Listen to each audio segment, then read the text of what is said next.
స్నేహితులారా, మీరందరూ ఒక మాట తెలుసుకోవాలి. మన శక్తి ఎంత గొప్పదో తెలుసుకోవడం మన జీవితంలో అత్యంత ముఖ్యమైన పాఠం. ఒక కథతో మొదలు పెడదాం. ఒకసారి ఒక సింహం గొర్రెల గుంపులో పుట్టింది. గొర్రెలతో పెరిగి వాటిలాగే మాట్లాడటం, వాటిలాగే జీవించడం అలవాటు పడింది.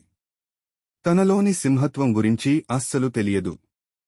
ఒకరోజు అడవిలోంచి నిజమైన సింహం వచ్చింది.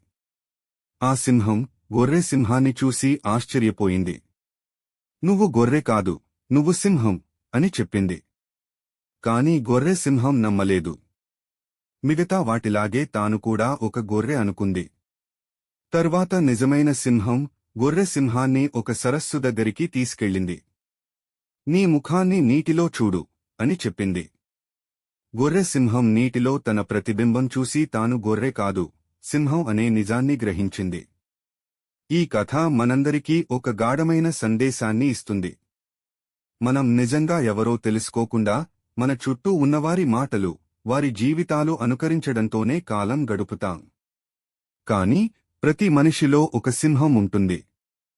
ఆ సింహాన్ని గుర్తించడం, దానిని వెలుగులోకి తేవడం మన బాధ్యత.